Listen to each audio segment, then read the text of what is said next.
Hello everyone and welcome to the OC Spotlight. My name is Blue King, reporting live from the beautiful Saddleback College campus. We're very glad to see you joining us today on our very own Channel 39. We have a very special guest joining us today. She is a talented and hardworking fashion designer who comes from the Philippines. Ladies and gentlemen, I present to you Cyril Lumboy. Hi Blue, thank you for having me. No worries, thanks for being here. So, as a successful fashion designer, what kind of things do you kind of create and design? As you could tell, I mostly make dresses, and these dresses are inspired by Japanese street fashion, particularly the ones you see over at Harajuku. Awesome. I mean, it's a beautiful dress. I love the floral and everything about it. Clearly a lot of time and detail has been put into it. How long does something like this usually take to make?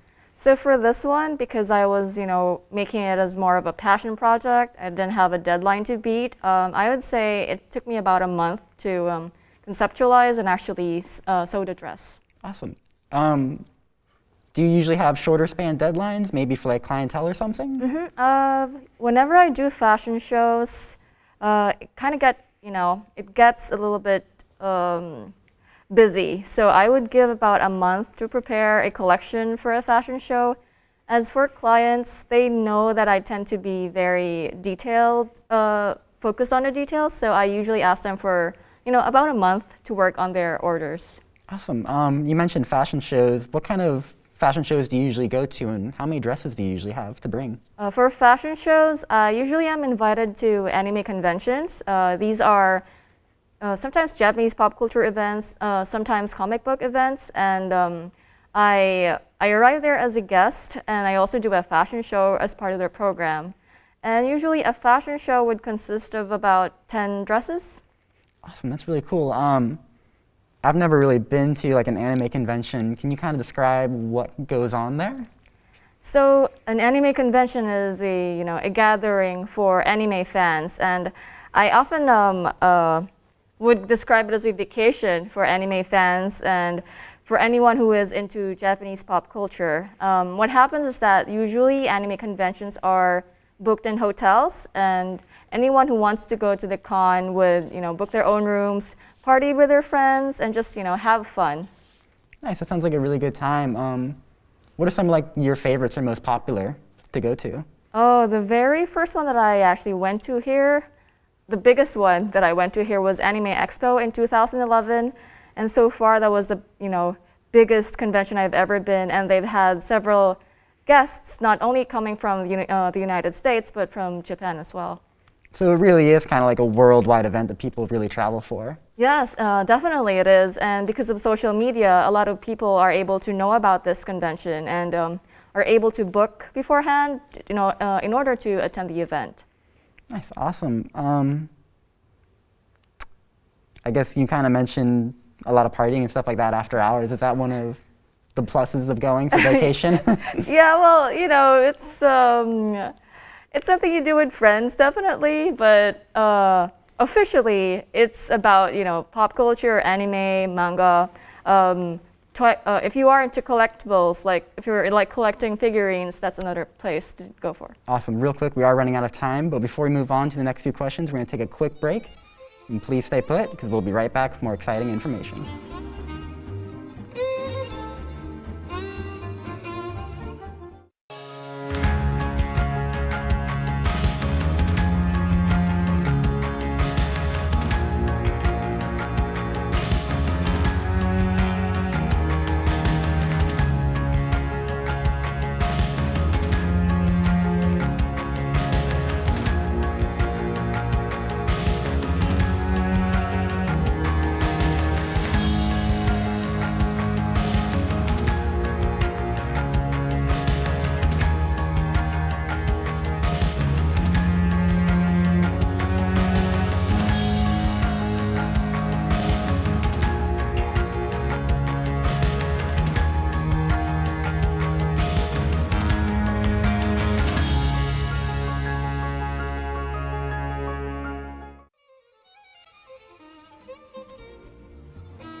Hello everyone and welcome back. My name is Blue King, and right now we're returning to our special guest of the day, Cyril Lumboy. Cyril, we talked a little bit about like anime conventions and stuff like that and designing dresses for fashion shows. What does kind of all that mean to you? For me, in general, fashion is, you always hear this, fashion is expression. And I guess it's a lot more true for people who actually DIY, create their own. And it's a way to also find friends who have, the same interests. It's really awesome. I know with the COVID-19 pandemic, a lot of things have really been flipped upside down in the world. Are you still designing mainly, or have your focuses kind of shifted with that? So I still do design dresses, but people right now are more into the practical approach and how to survive the pandemic. And as a way for me to adapt, I started designing masks. So as you could tell, aside from the visual appeal, I also consider the material used. What's fascinating with the pandemic is that a lot of people started doing their own masks, and there are actually pointers to follow on what type of material would be effective for masks. So apart from making cute masks, I try to follow whatever is suggested by the World Health Organization. That's super rad you're doing it. Are these masks kind of just for you and friends, or are you kind of advertising them as part of a product for your business? They are, one of the things I've been selling have been masks, and people usually would like something that's custom made for them. So you don't usually do kind of like just you'll make the same mask in a bulk order, you'll kind of do custom made ones for people? Mm-hmm. Yeah, I do have a list of patterns, prints, and whatever trims they would want to add to personalize their masks. Oh, that's super rad. I mean, with COVID and all your fashion shows, do you think that'll be coming back this year, or probably more so next year, 2022? I think this would still take a lot of time. Even though we don't have actual events, in hotels, a lot of the conventions have adapted into doing their own online shows. So that's something to look forward to. Is it more so kind of like you live stream the event on YouTube, or make like a big Zoom call? Mm-hmm. It's a mix of both. They could live stream programs, or even have pre-recorded videos, fashion shows, and then just incorporate that into the programming. Awesome. Well, Cyril, thank you for being here. If you want to see more of her work, check out @DollDelight on Instagram. And thank you all for joining us today, and have a great day.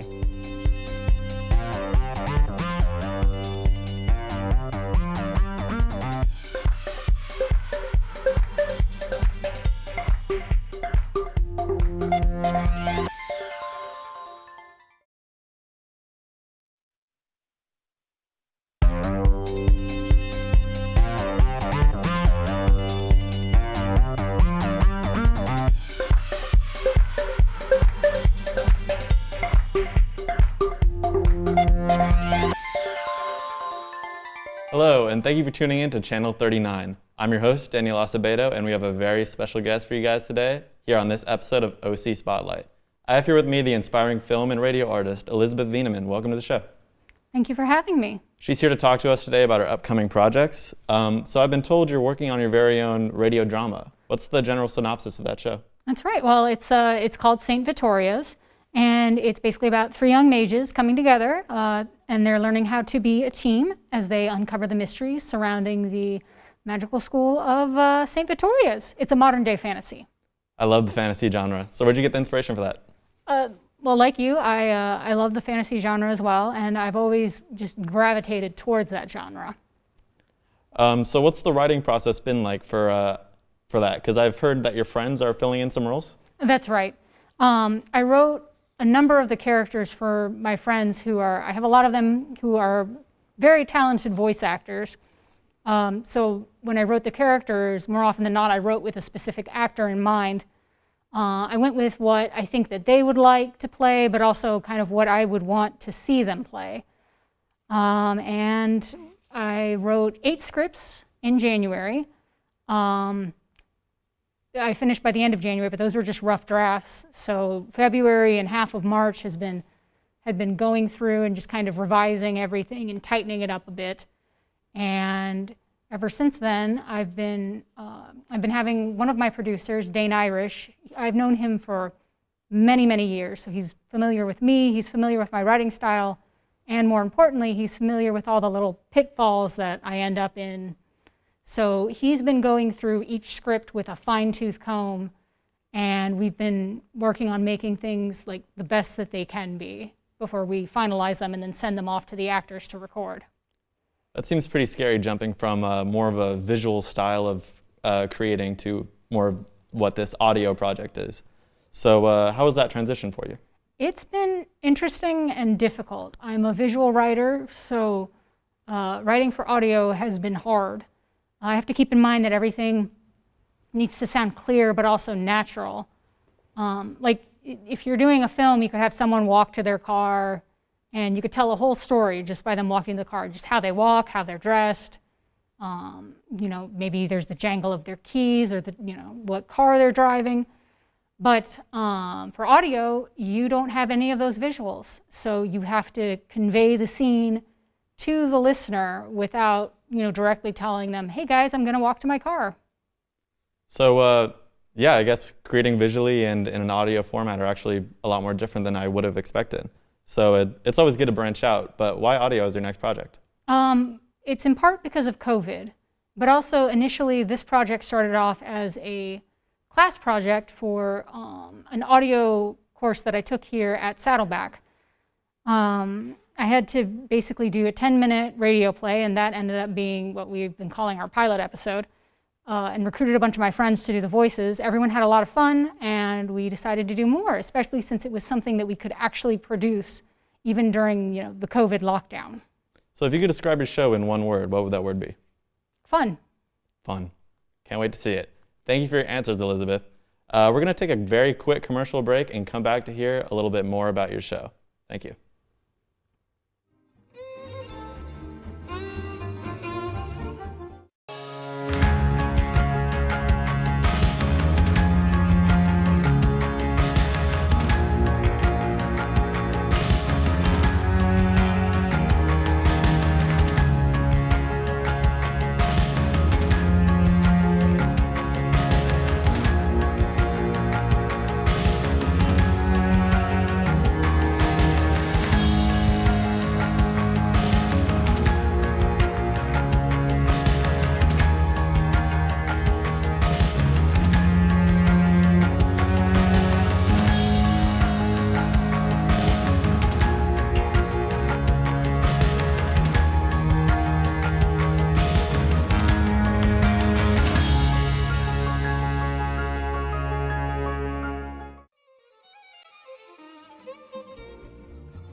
And we're back. Thanks for staying with us while we learn more about Elizabeth's upcoming project.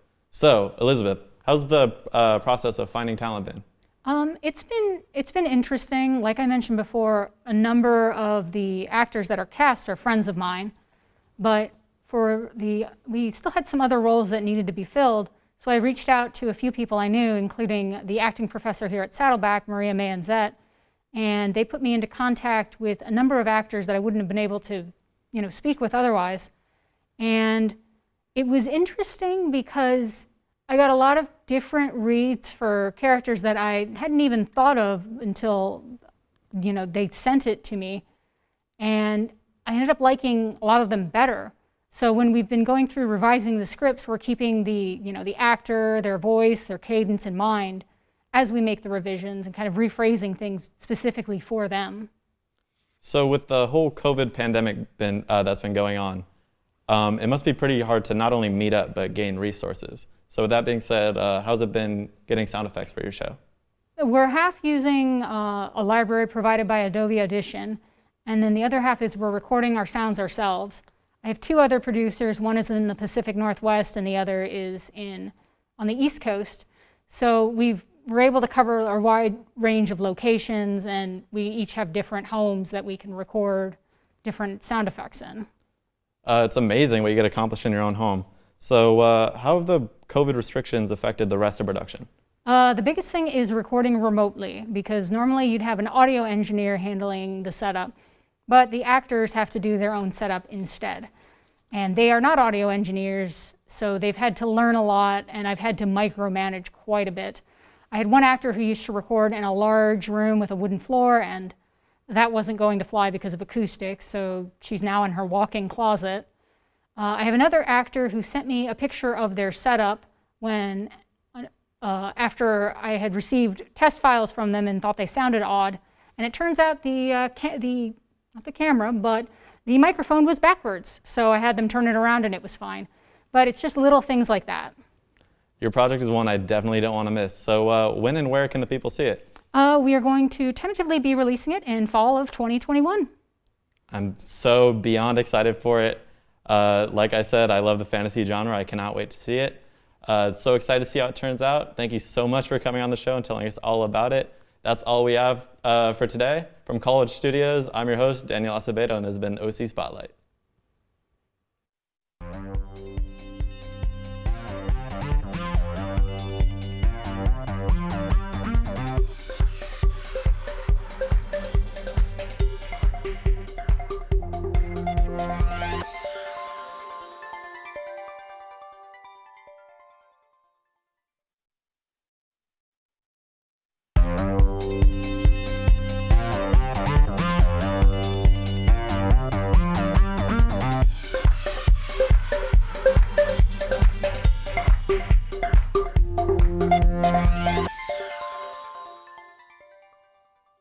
Hello everyone and welcome to OC Spotlight from the Saddleback College studios on Channel 39 here in beautiful South Orange County. I'm your host, Liz Giacchetti. I'm very excited to introduce you to our very special guest. Today I am joined by the talented Rima Panina, a Russian native that has made her way all the way to California to become a local filmmaker and who is currently working towards completing her movie Traffic. Rima, thank you so much for joining me today. Oh, thank you for having me. Thank you. So what would you say sparked your interest in filmmaking and your love for it?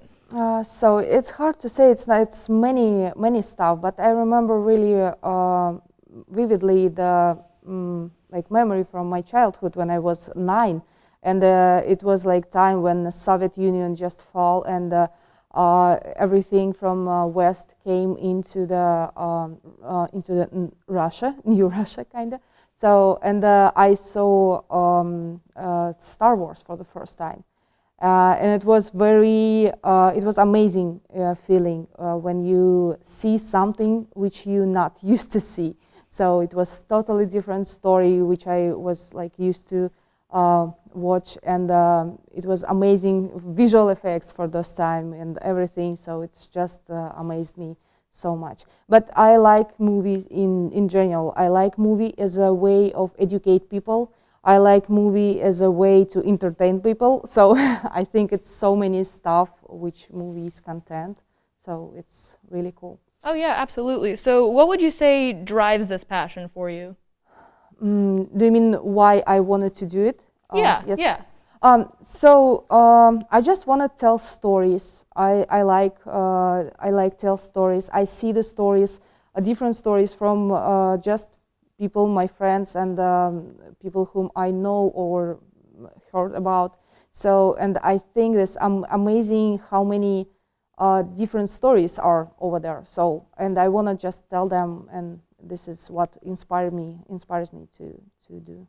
That's really great. So earlier I mentioned that you're making a movie called Traffic. Can you tell me a little bit more about that? Yes, of course. So it's going to be a short film about two girls who met in the shared Uber car. So one of them, Russian girl Tatiana, who came from Russia to meet her virtual boyfriend, and another one, Maria, who came from Guatemala to work as a nanny. And it starts as a comedy, so girls just sit there, and Tatiana has a trouble with the English, has problems, so she's not too understandable, and she's not understands well. So, and this is actually creates kind of the comedy. So, and it's about stereotypes and everything. But suddenly, in one point, both of them realize that the guy who Tatiana came to meet, it's the same guy who interviewed Maria for this job, and they realize that they are in the human trafficking situation. Oh. So, and yeah, it becomes pretty dark. So, yeah. That sounds like a really exciting thing. We are about to take a commercial break, but I will be back shortly to ask Rima even more questions about Traffic. Stay tuned. We will be right back. I'm your host, Liz Giacchetti. See you soon.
And welcome back to OC Spotlight. And if you're just tuning in, I'm your host, Liz Giacchetti, and I'm currently joined by local filmmaker Rima Panina.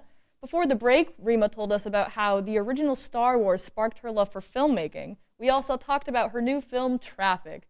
Rima, I have to ask you, what are some of the challenges you have faced while trying to film this movie through COVID?